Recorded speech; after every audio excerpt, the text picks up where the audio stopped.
Voilà. Le thème d'aujourd'hui, c'est écrase la tête de l'oppresseur.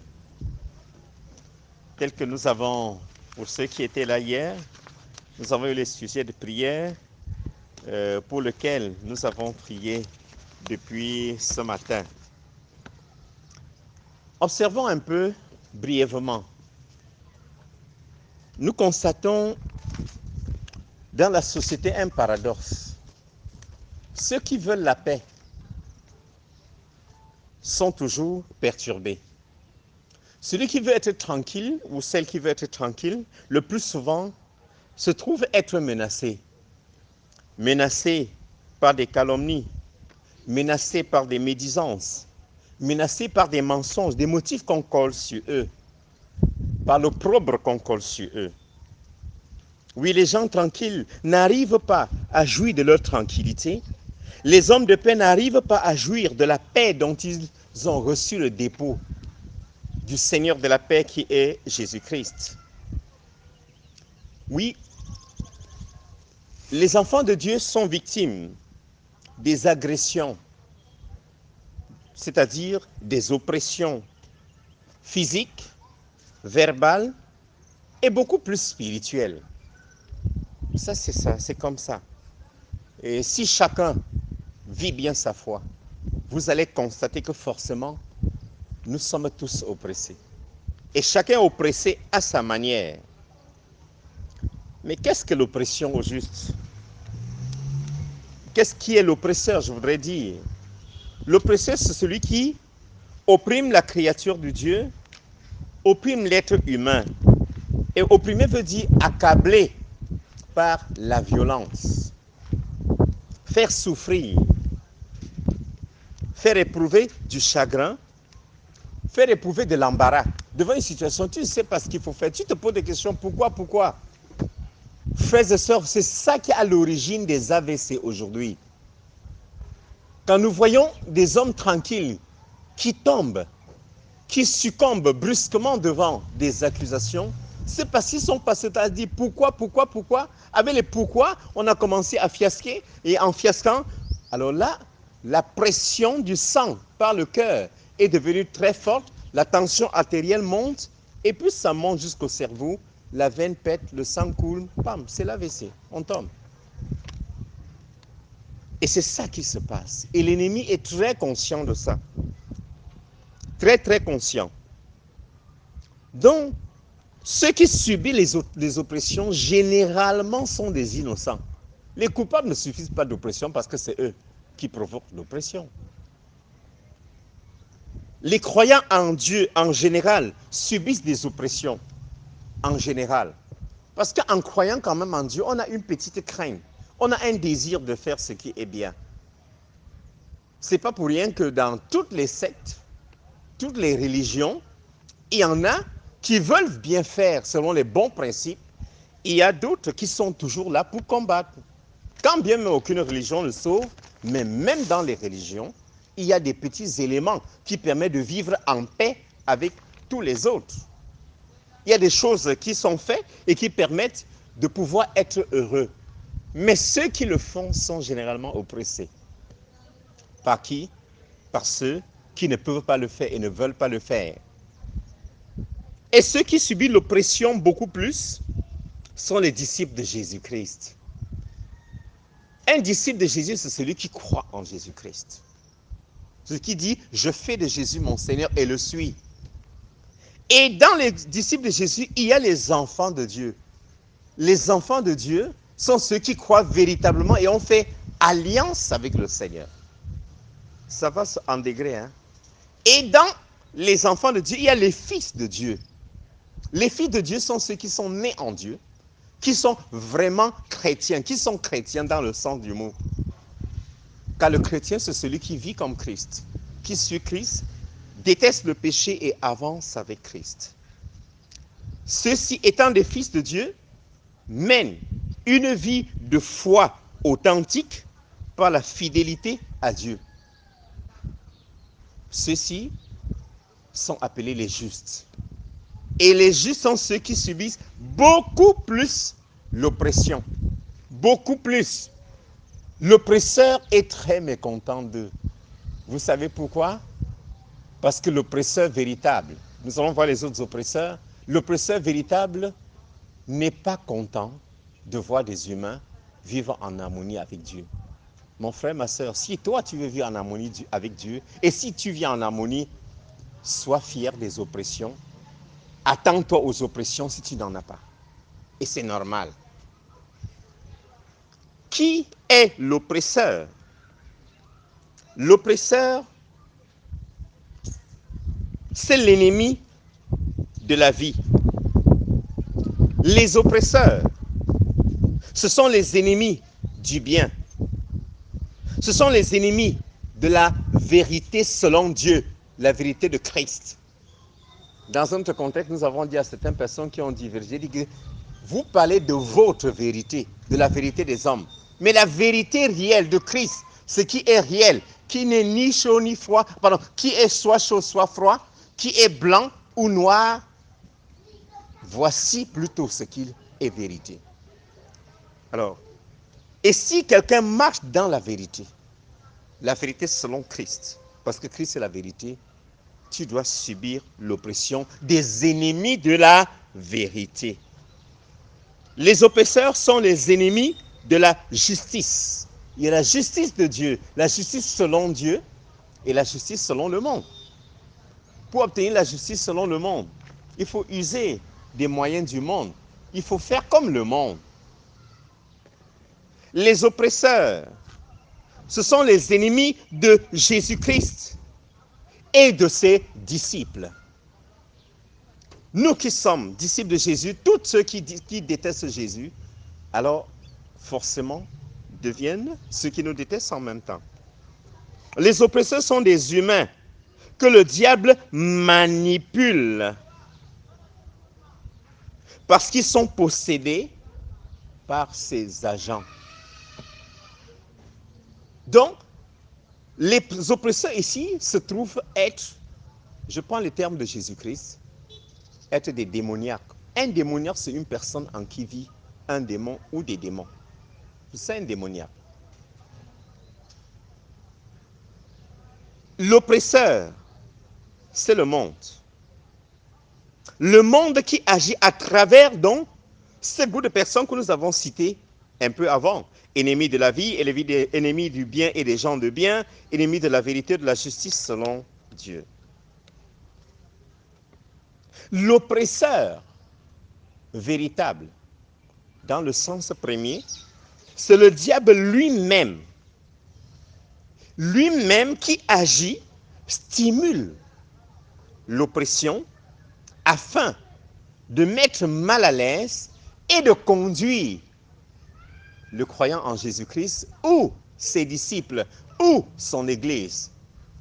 Je vais utiliser un mot avant de l'expliquer. Et de conduire toute son Église à l'apostasie. C'est-à-dire à être une Église qui ne vit plus la foi. Et le diable procède de plusieurs manières en utilisant plusieurs principes pour atteindre ses objectifs, pour oppresser l'Église du Seigneur. Ce qui se passe dans le monde aujourd'hui fait partie des 7 plans d'action du diable. Le diable a un plan d'action à 7 points. Dans ces 7 points, l'homosexualité occupe une place prépondérante sur le plan horizontal, vertical. C'est-à-dire, pour faire accepter par les humains, accepter par les autorités, afin, à la fin, de provoquer la colère de Dieu pour que ce qui s'était passé à Sodome et Gomorrhe se reproduise dans le monde. C'est ça l'objectif. Ce n'est pas pour rien que beaucoup de choses sont là. Il est là pour oppresser l'Église du Seigneur. L'Église, ce n'est pas une dénomination, ce n'est pas une structure, c'est l'ensemble de tous ceux qui sont des disciples véritables, c'est-à-dire des fils de Dieu, l'ensemble des disciples de Jésus-Christ.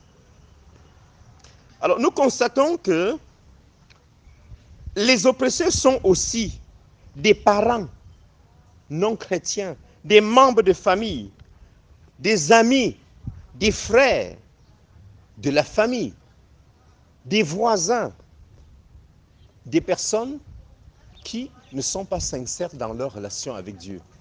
Jésus a utilisé un terme pour les apprécier, hypocrite. race de vipères. Je finis par là pour dire race de vipères. Pourquoi? Parce que la vipère est un serpent extrêmement dangereux, capable de mordre ou de tuer sa propre mère. Le petit de la vipère est capable de tuer sa propre mère. C'est pour ça que la mère vipère, comme elle accouche, elle ne pond pas. Pour lâcher les petits, elle monte dans l'arbre, pape, il descend, et ainsi de suite. Et commence à mordre n'importe quoi qu'il trouve, même les autres. Directement, c'est comme ça. C'est pour ça que Jésus a dit race de vipères. Donc, les oppresseurs sont des hypocrites qui sont des races de vipères. L'hypocrite n'est pas sincère. L'hypocrite n'est pas droit et n'aime pas la droiture. Alors, frères et sœurs, que faire donc face à l'oppresseur? La première des choses, c'est de prendre conscience de notre nature et de savoir ce qui nous convient d'être fait. La deuxième, c'est de prendre conscience de la présence de l'ennemi de la vie, toujours aux aguets. Le diable rôde comme un lion, rugissant, cherchant qui dévorer. Troisième chose, garder la foi. Oui, garde la foi que tu as. C'est par la foi que nous serons admis au ciel, frères et sœurs. Celui qui perd sa foi a perdu la clé. La foi est comme cette clé qui ouvre la porte et jusqu'à la porte de la vie. Mais une foi agissante et pratique. Autre chose à faire,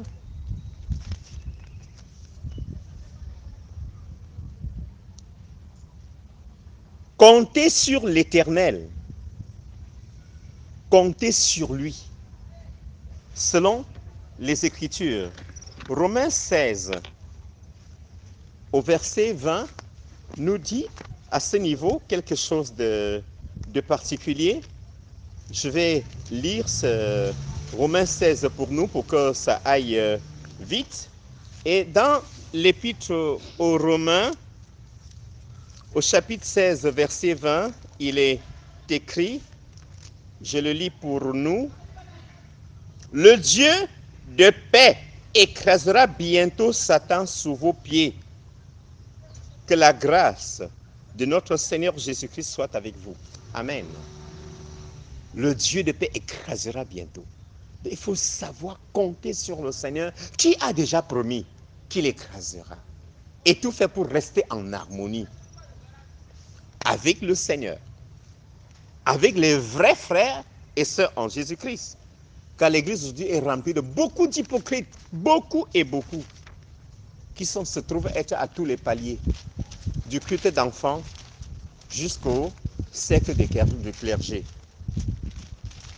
Troisième chose, après savoir compter sur l'Éternel qui a fait la promesse. Troisième chose, Jean 3, verset 13. Savoir qu'à cause de la foi, nous devons subir l'oppression.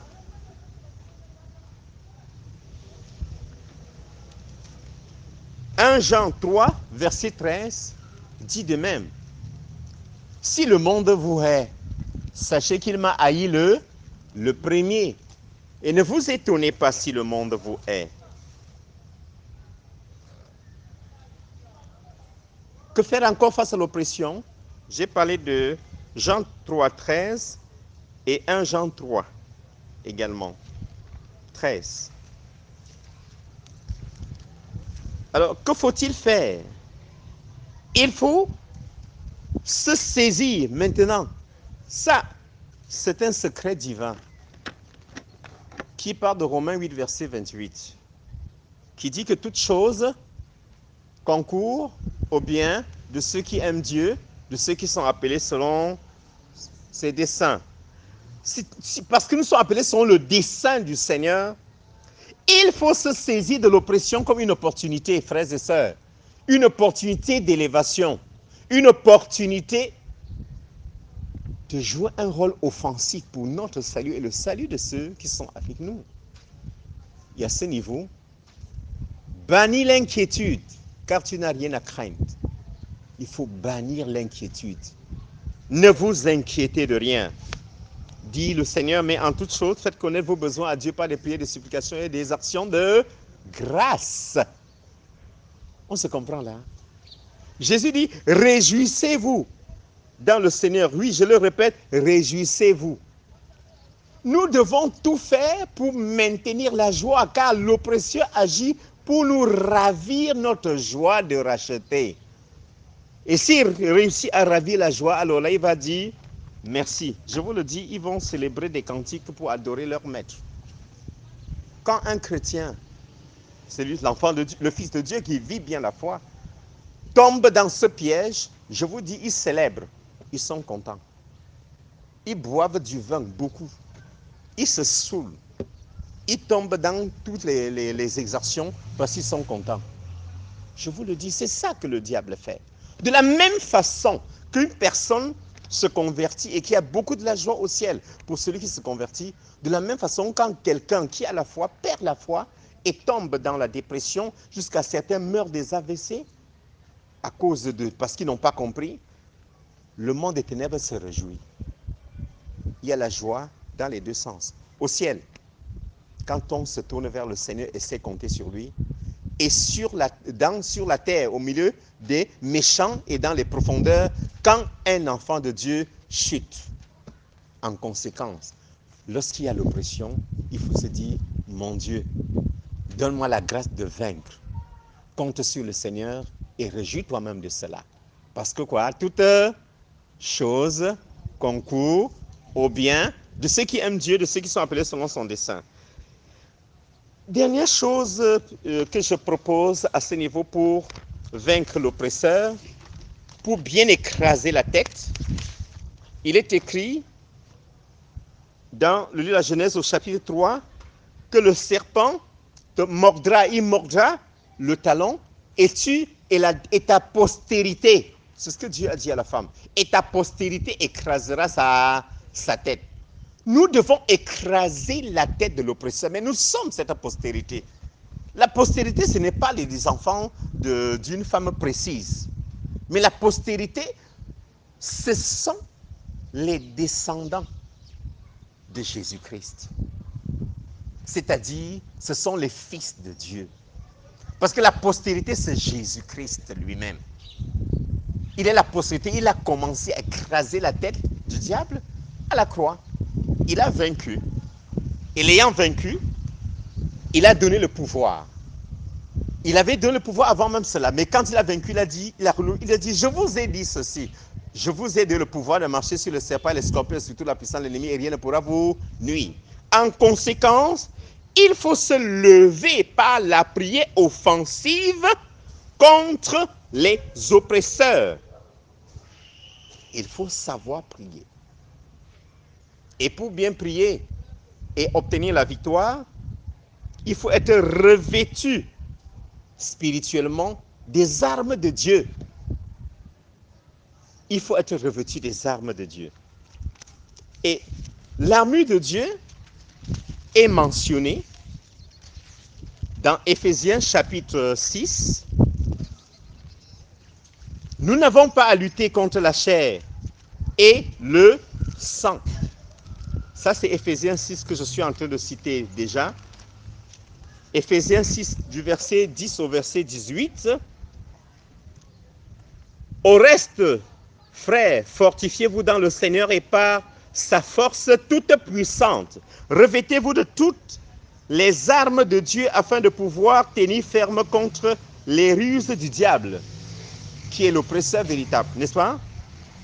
Car nous n'avons pas à lutter contre la chair et le sang, mais contre les dominations, contre les autorités, contre les princes de ce monde des ténèbres, contre les esprits méchants dans les lieux célestes. C'est pourquoi prenez toutes les armes de Dieu afin de pouvoir résister dans le mauvais jour et tenir ferme après avoir tout surmonté. Tenez-vous donc ferme.